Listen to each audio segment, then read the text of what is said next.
Araling Panlipunan 5, Quarter 1, Week 7, Milk Base. Ang paksa ng ating aralin sa araw na ito ay paglaganap ng relihiyong Islam. Hello kids! It's me, Teacher Frel. Don't forget to subscribe, like, and share, and hit the notification bell for the latest video. You can also follow my Facebook page, Teacher Frel TV.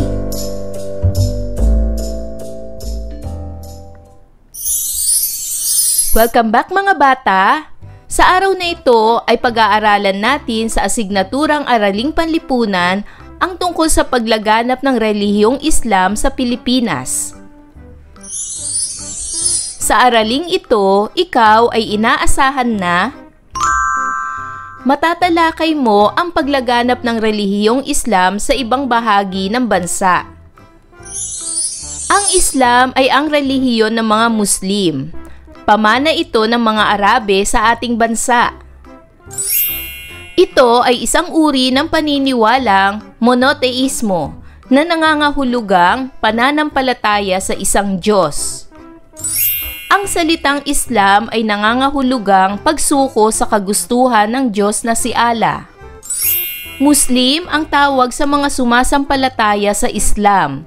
Nakipagkalakalan sa China noong panahon ng dinastiyang Sung ang mga unang Arabe na nakarating sa ating bansa. Sumunod ang mga misyonerong Muslim mula sa Malacca, Johore at Borneo na dumating sa Pilipinas dala ang Islam. Ayon sa Tarsila o Matandang Kasulatan, si Tuan Masyaika ang nagdala ng pananampalatayang Islam sa Sulu na kung saan ang mga tao roon ay sumasamba pa sa bato at iba pang bagay na walang buhay. Napangasawa ni Tuan Masyaika ang anak ng pinunong Katutubo.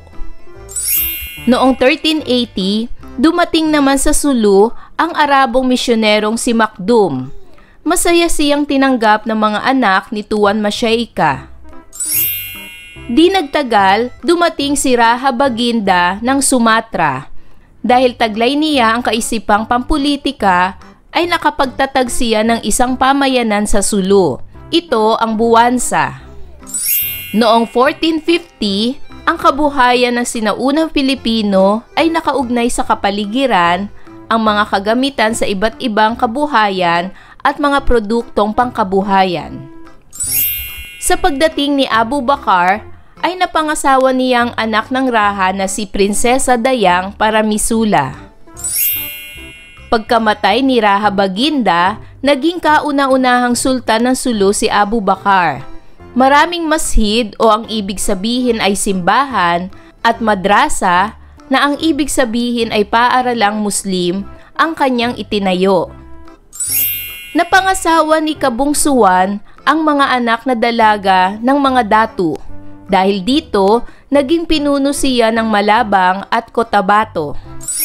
Mula sa Cotabato, nakarating ang Islam sa look ng Sarangani at Golpo ng Davao, patungong lawa ng Lanao dahil nahikayat niya ang mga datong Maranao. Ayon sa lumang kwento sa Lanao, isang Sharif Alawi ang nagdala ng Islam mula sa Cotabato hanggang sa bunganga ng Ilog Tagaloan o tinatawag natin ngayong Misamis Oriental, patungong Bukidnon hanggang sa lawa ng Lanao. Noong ika-16 na taon, lumaganap ang Islam sa ibang bahagi ng bansa. Mula sa Borneo, nakarating ito sa Maynila na pinamumunuan ni Raha Sulaiman at sa Tondo na pinamumunuan ni Lakandula. Ang Tondo noon ay nakahiwalay pa sa Maynila. Mula sa Maynila ay nakarating ang Islam sa lawa ng Laguna, patungong Balayan, Batangas, at umabot ito sa Mindoro. Maging sa Kabisayaan ay lumaganap din ito. Alamin natin ang mga haligi ng Islam. Nakapaloob sa Quran ang banal na kasulatan ng mga Muslim. At sa Sunnah naman nakasulat ang mga tradisyon ni Muhammad na kinabibilangan ng 5 haligi ng katotohanan ng Islam. Ang mga aral na ito ay nagsisilbing gabay sa pamumuhay ng mga Muslim. Ang Shahada o pagpapahayag ng paniniwala. Walang ibang Diyos maliban kay Allah at si Muhammad ang sugo niya. Salat o dasal. Kailangang 5 ulit ang pagdarasal sa isang buong araw na nakaharap sa dako ng Mecca, ang banal na lungsod ng Islam. Ang muezzin, ang nananawagan sa mga Muslim sa oras ng pagdarasal. Bago magdasal, kailangang malinis ang kanilang pananamit at sarili. Iniiwan sa may pintuan ng moske ang kanilang sapin sa paa. Moske ang tawag sa banal na lugar ng pagsamba ng mga Muslim. Nakahanay ng tuwid ang mga Muslim sa may likuran ng imam, ang pinakapuno. Sabay-sabay ang kanilang pagyuko, pag-upo at pagpapatirapa. Ang mga babae ay nakahiwalay sa mga lalaki. Zakat o pagbibigay ng limos. Kailangang magbigay ng limos ang mga Muslim sa mga nangangailangan tulad ng mga pulubi, sinalanta ng bagyo, lindol at iba pang mga sakuna, sa mga may sakit, naulila at naghihikahos. Saum o pag-aayuno. Sa wikang Ingles ay abstinence sa buwan ng Ramadan. 40 araw na pag-aayuno ng mga Muslim kung Ramadan. Ang pag-aayuno ay sinisimulan sa pagsikat ng araw at natatapos sa paglubog nito. Ipinagbabawal ang pagkain, pag-inom, paninigarilyo, mga kasayahan at ang paggawa ng mga gawaing mabibigat. Paglubog ng araw, maaari nang gawin ang mga ito. Ang Hari Raya Puasa ang pagwawakas ng pag-aayuno. Ito ang pinakapista at bumabaha ang pagkain sa araw na ito. Haji o paglalakbay sa banal na lungsod ng Mecca. Ang banal na lungsod ng Mecca ang sentro ng pananampalataya ng mga Muslim. Dinarayo nila ang Kaaba, isang pahabang batong marmol na nakatayong bantayog sa isang liwasan sa Mecca. Pinapangarap ng bawat Muslim ang makarating sa Mecca sa Saudi Arabia kahit minsan lamang sa kanyang buhay. Ang sinumang Muslim na nakapaglakbay at sumamba sa banal na lungsod ay pinapayagang maidugtong sa kanyang pangalan ang salitang Haji. Nagsimula ang binhi ng relihiyong Islam sa Sulu at lumaganap ito sa iba't ibang lalawigan sa Mindanao at ilang bahagi ng Luzon at Visayas. Lumaganap din ang Islam sa Maynila, Balayan, Batangas, Mindoro at Laguna. Ngayon naman ay dumako na tayo sa pagsasanay bilang isa. Piliin ang titik ng tamang sagot sa loob ng kahon at isulat sa patlang. Ang mga pagpipilian sa loob ng kahon ay A. Allah, B. Muhammad, C. Quran, D. Moske o Masjid at E. Islam. Una, banal na aklat ng Muslim. Piliin ang sagot sa loob ng kahon. Magaling! Ang sagot ay letter C, Quran. Pangalawa, tawag sa pook sambahan ng mga Muslim. Ano ang tamang sagot? Tama, ito ay letter D, Moske o Masjid. Pangatlo, relihiyong may paniniwala sa iisang Diyos na tinatawag na Allah. Ano ang tamang sagot? Tama, ito ay letter E, Islam. Pang-apat, ang nag-iisang Diyos ng mga Muslim. Ano ang tamang sagot? Magaling, ito ay letter A, Allah. Panglima, tinatawag na propeta ng mga Muslim. Sino ito? Tama! Ang sagot ay letter B, Muhammad. Pagsasanay bilang dalawa. Sagutin ang mga sumusunod na katanungan. Una, saan nagmula ang binhi ng relihiyong Islam? Tama. Nagmula ang binhi ng relihiyong Islam sa Sulu at lumaganap ito sa iba't ibang lalawigan sa Mindanao. Pangalawang tanong, ano ang nangyari sa Sulu noong 1380?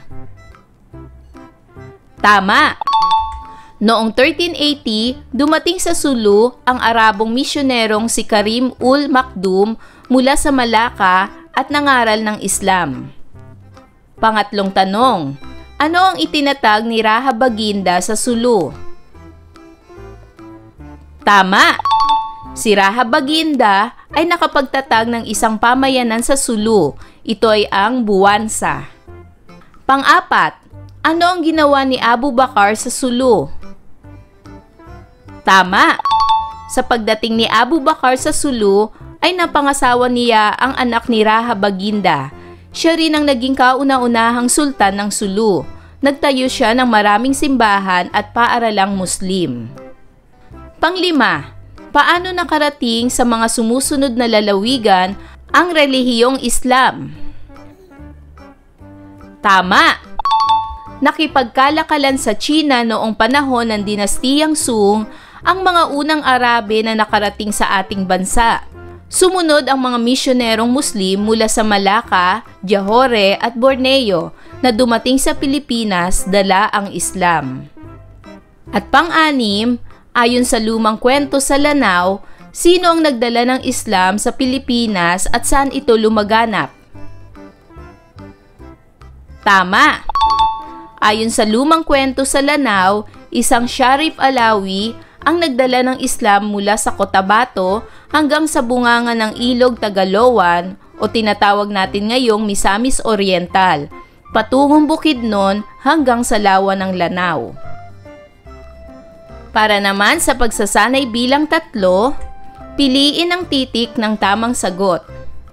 Una, ang Tarsila ay matandang kasulatan na dito nakasaad kung paano nagsimula ang relihiyong Islam sa Sulu. Ayon dito, sino ang nagdala ng relihiyong Islam sa Sulu? A. Abu Bakar, B. Sharif Kabungsuan, C. Sharif Muhammad, o D. Sharif Alawi. Ano ang tamang sagot? Magaling! Ang tamang sagot ay letter D. Sharif Alawi. Pangalawa, si Rahab Baginda mula sa Sumatra ay nagtatag ng pamayanan sa Sulu. Naging sentro ng kanyang pamamahala ang Buwansa. Sino ang pumalit sa kanyang pamamahala nang siya ay namatay at naging asawa ng kanyang anak? A. Abu Bakar, B. Sharif Kabungsuan, C. Sharif Muhammad, D. Sharif Alawi. Ano ang tamang sagot? Magaling! Ang tamang sagot ay letter A. Abu Bakar. Pangatlo, itinatag ni Abu Bakar ang mga paaralang Muslim na nagtuturo ng wikang Arabe, kagandahang asal at mga aral ng Islam. Ano ang tawag sa mga tanging paaralan ng mga Muslim? A. Moske, B. Madrasa, C. Quran, D. Allah. Ano ang tamang sagot? Magaling! Ang tamang sagot ay letter B. Madrasa. Pang-apat, lumawak ang pamayanang Muslim sa malaking bahagi ng Sulu, dulot ng ugnayang pampulitika at pangrehiyon. Sino ang nagtatag nito? A. Sharif ul Hashim, B. Sharif Kabunsuan, C. Sharif Muhammad, D. Sharif Alawi. Ano ang tamang sagot? Magaling! Ang tamang sagot ay letter B. Sharif Kabungsuan. At panglima, marami sa mga Pilipino ang nahikayat sa relihiyong Islam na naghahangad na magtungo sa banal na pook ng mga Muslim. Ano ang tawag dito? A. Sharif, B. Moske, C. Madrasa, D. Mecca. Anong tamang sagot? Magaling! Ang tamang sagot ay letter D. Mecca. Tandaan! Nagsimula ang binhi ng reliyong Islam sa Sulu at lumaganap ito sa iba't ibang lalawigan sa Mindanao at ilang bahagi ng Luzon at Visayas. Lumaganap din ang Islam sa Maynila, Balayan, Batangas, Mindoro at Laguna. Ang mga haligi ng Islam ay ang Shahada o pagpapahayag ng paniniwala, Salat o dasal, Zakat o pagbibigay ng limos, Saum o pag-aayuno, abstinence sa buwan ng Ramadan, at Haji o paglalakbay sa banal na lungsod ng Mecca. Mga bata, tama ba ang mga sagot nyo sa mga pagsasanay? Kung ganon, magaling! Mga bata, sana'y marami kayong natutunan sa ating aralin. Hanggang sa susunod na video lesson, paalam! Thanks for watching!